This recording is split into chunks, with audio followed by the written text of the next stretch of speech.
When Kaela dimmed the lights in the observation dome and pressed play on the ancient human data chip, she had no idea she was about to change everything for the 17 Vexarian cubs sitting cross-legged before her, their luminescent eyes wide with anticipation as the first flickering images of Earth's The Wizard of Oz began to dance across the projection field. The cubs gasped collectively when Dorothy's house spun through the tornado, their small hands clutching each other in delightful terror. And Kaela felt a warmth spread through her chest that had nothing to do with her species' natural bioluminescence. She caught Lieutenant Marcus Chen watching from the doorway, his arms crossed, but his expression soft. And she wondered if he understood what this moment meant not just for these orphaned children whose world had been destroyed in the Proxima conflict, but for her, a Vexarian cultural liaison who'd spent 3 years trying to bridge the impossible gap between humanity and her people. The cubs had never seen a musical before, never witnessed the concept of home portrayed with such longing and love. And as Judy Garland's voice filled the dome, singing Somewhere Over the Rainbow, little Tessa, the smallest cub with silver-streaked hair, just like Kaela's own platinum waves, began to cry silent tears that glowed faintly in the darkness. Marcus stepped inside quietly, settling beside Kaela on the floor, close enough that their shoulders almost touched, and whispered, "You sure this is appropriate? It's pretty intense for kids who've lost their homes." Kaela turned to him, her pointed ears catching the concern in his voice, her violet eyes meeting his brown ones with a certainty she'd rarely felt. "That's exactly why they need to see it," she said softly. "They need to know that humans understand, that grief and hope can exist together, that wanting to go home is universal." He studied her face for a long moment, and she saw something shift in his expression, a recognition, perhaps. Before he nodded and turned back to watch the cubs watching the film, the movie became an obsession over the following week, with the cubs begging Kaela to play it again and again until they could recite every line, mimic every gesture, and hum every tune with startling accuracy. Kaela watched with growing amazement as they began to organize themselves during free time, arguing passionately about who would play which role, constructing elaborate costumes from blankets and recycled materials, and practicing scenes in the corners of the recreational hall. Marcus found her one evening in her quarters, staring at footage from the security feeds with tears streaming down her face, the kind of tears that came from witnessing something so pure it hurt. "What's wrong?" he asked, immediately alert, scanning for danger, his military training kicking in even here on the civilian deck of the Unity station. She shook her head, laughing wetly, and replayed the clip for him. Tiny Burrow, barely 4 standard years old, standing on a chair with a funnel on his head made from cafeteria supplies, declaring in his high-pitched voice that he was the Tin Man, and he wanted a heart more than anything because his broke when his mama died. Marcus sat down heavily beside her, the shared couch suddenly feeling smaller, more intimate, and Kaela felt his hand find hers without either of them acknowledging it. "They're processing their trauma through the story," he said quietly, his tactical mind working through the implications. "They're giving themselves permission to feel by acting it out." Kaela squeezed his fingers, marveling at how warm human skin felt compared to her own cooler temperature, and said, "They asked me today if they could perform it. A real performance, with an audience and everything. They want to put on the whole movie as a play." Marcus turned to her with wide eyes. "The whole thing? Kaela, that's nearly 2 hours of content. They're children." She smiled, that particular smile that made his heart do complicated things he wasn't ready to examine. "They're Vexarian cubs. We have perfect memory retention from age 3 onwards. And they're determined. The question is, will you help me?" The next 2 weeks transformed the recreation hall into a whirlwind of creative chaos that somehow made the sterile station feel alive for the first time since the war had ended. Marcus recruited off-duty personnel to help build sets, utilizing cargo containers painted to look like Kansas farmhouses and the Emerald City, while Kaela worked with the cubs on performance techniques, drawing on half-remembered lessons from her own childhood education in emotional expression. The other crew members initially joined out of duty or boredom, but Kaela noticed how they kept coming back, how gruff engineers would spend hours perfecting a mechanical winch system for the flying monkeys, how medical staff sewed increasingly elaborate costumes with unprecedented attention to detail, how even Captain Rodriguez stopped by to offer the ship's modest supply of theatrical lighting equipment. "They're not just doing this for the cubs," Marcus observed one night as he and Kaela sat painting yellow bricks onto recycled deck plating. their hands covered in golden paint, shoulders pressed together in the quiet intimacy of shared work. Everyone on this station is healing from something. You gave them permission to hope again too. Kaela looked around at the scattered crew members, each absorbed in their tasks, and felt the weight of what she'd accidentally created. On Vexar, before the war, we had a saying, sorrow shared is sorrow halved, but joy shared is joy multiplied. I think humans understand this too. Even if you say it differently. Marcus set down his brush and turned to face her fully, paint smudging his cheek, his eyes intense with something unspoken. You know, when I first met you 3 years ago, I thought you were just another alien liaison, someone doing a job. I didn't expect. He stopped, searching for words. I didn't expect you to matter so much. The air between them crackled with possibility, and Kaela's heart raced in the triple beat pattern of her species. Marcus, she began, but was interrupted by Tessa running up with a costume crown, asking if it looked enough like Glinda's, and the moment dissolved into logistics and reassurances. Though Kaela felt Marcus's gaze on her throughout the evening, warm and questioning and patient, the night of the performance arrived with unexpected fanfare, as somehow word had spread throughout the station, and the recreation hall filled beyond capacity with over 200 personnel, officers and civilians alike, cramming into every available space to watch 17 Vexarian cubs perform an ancient Earth classic.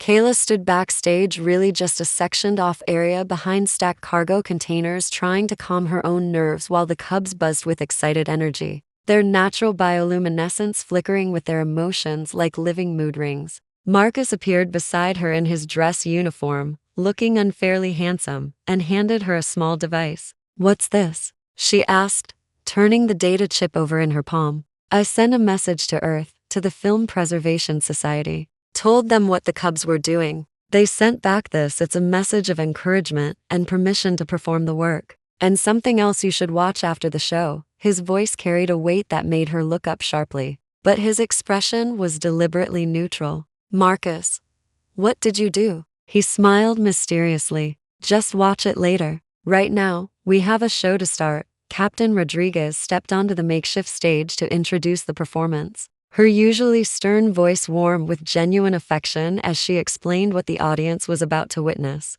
And Kaela felt tears prick her eyes again, because somehow, impossibly, this moment was real. The curtain rose, a recycled cargo tarp operated by a pulley system, and little Jem appeared as Dorothy in a modified jumpsuit painted to look like a blue gingham dress, standing in the recreated farmhouse with such earnest concentration that the entire audience fell silent. What followed was nothing short of miraculous. Not because the cubs were perfect, they weren't. They missed cues and one of the munchkins tripped over his own feet during Follow the Yellow Brick Road, but because they performed with such raw, honest emotion, that every person in that audience felt it in their chest. When Burrow delivered his Tin Man speech about wanting a heart, he ad-libbed from his earlier practice, saying, "I had a heart once, and it got broken. But maybe if I find a new one, I can love again," and there wasn't a dry eye in the house. Kaela watched from the wings, her hand pressed to her mouth, feeling Marcus solid and steady beside her, his own eyes suspiciously bright. The Scarecrow, played by twins Rix and Rax, who'd figured out how to share the role by having one speak while the other pantomimed, gave a surprisingly philosophical interpretation of the character's desire for a brain, talking about how sometimes not thinking was easier than remembering all the scary things that had happened. The Cowardly Lion, portrayed by fierce little Mara, who'd lost her entire family unit, roared about finding courage with such conviction that it became less about comedy and more about defiance in the face of unbearable loss. But it was the final scene that broke everyone. When Dorothy clicked her heels together and recited the famous line, "There's no place like home," except Jem changed it slightly, looking out at the audience with those enormous luminescent eyes and saying, "There's no place like home, but maybe home can be where people love you, even if it's not where you started." The audience erupted into applause that went on for nearly 10 minutes, a standing ovation that had the cubs running out for curtain calls, their faces radiating pure joy and pride. Kaela found herself pulled onto the stage by Tessa and the other cubs. Marcus pushed out beside her, and they stood there together amid this impossibly beautiful moment, this perfect collision of human culture and alien hearts. And she understood with sudden clarity that these connections, This sharing of stories and tears and hope, this was what peace actually looked like, not treaties and territorial agreements, but children performing Wizard of Oz in a recreation hall while two species learned to love each other's dreams. Later that night, after the cubs had been put to bed, still buzzing with excitement, and the cleanup crews had dispersed, Kaela finally remembered the data chip Marcus had given her. She played it in her quarters, and was shocked when a message began from director Sarah Goldstein of the Earth Film Preservation Society, congratulating the cubs on their performance and explaining that the Wizard of Oz had been used for generations to help human children process displacement, loss, and the search for belonging. But then the message continued, and Kaela's breath caught as the director explained that Marcus had sent not just a request for permission, but full footage of the cubs' rehearsals, and that the society had been so moved, they'd taken an unprecedented step. They were formally gifting the performance rights to the Vexarian survivors, making this production an official cultural exchange, the first of its kind. And they wanted to archive the cubs' performance in the Library of Congress as a historical document of post-war healing. The screen shifted to show Marcus had recorded his own message, and seeing his face there, vulnerable and earnest in a way he rarely allowed himself to be in person, made her heart skip its triple beat. "Kaela," his recorded voice said, "I don't have the words to tell you what you've done here. You took broken children and gave them magic. You took a broken crew and gave them purpose. You took a broken man who'd forgotten why he fought the war in the first place. And you reminded him that some things are worth protecting, not territories or resources. But this, the ability to share stories and find ourselves in each other's tales. The society is right to honor this. But more than that, I wanted you to have proof, recorded proof, that what you did matters. That you matter. To them, to the crew, to me." The message ended, and Kaela sat in the darkness of her quarters, crying those glowing tears, understanding now what Marcus had been trying to say earlier. When Tessa interrupted them, she found him in the observation dome where this had all started, staring out at the stars, and she didn't say anything, just came to stand beside him in the darkness. "You watched it," he said quietly, not a question. "You documented everything. You made it official. You made it real," she said, her voice thick with emotion. "It was already real. I just made sure other people would know it, would remember it." He turned to face her, and in the starlight filtering through the dome, his expression was open in a way she'd never seen. "You're going back to Vexar Prime soon, aren't you? Your liaison assignment is almost up." Her triple-beat heart felt like it might break. "In 3 weeks, the cubs will be placed with families there. Relocated survivors who can give them proper homes." Marcus nodded slowly, processing this, then said, "What if I told you Earth is looking for cultural exchange officers to station on Vexar Prime? Long-term assignments, building permanent bridges between our species?" Hope flared so bright in her chest she thought she might glow visibly. "Are you Marcus? Are you saying?" He took her hands carefully, reverently, his warm human skin against her cooler fingers. "I'm saying that somewhere over the rainbow or under strange suns, or wherever this crazy universe takes us, I want to be where you are. Kaela, these 3 years of working beside you have been. You make me believe in things I thought the war had killed. Like joy, like future, like love." She couldn't breathe, couldn't think, could only feel the enormity of what he was offering. "The cubs asked me yesterday if you were going to come with us," she whispered. "They said you feel like home now too." Marcus smiled, that rare, brilliant smile that transformed his whole face. "Then I guess Dorothy was right. There's no place like home. And maybe home can be where people love you." He leaned forward slowly,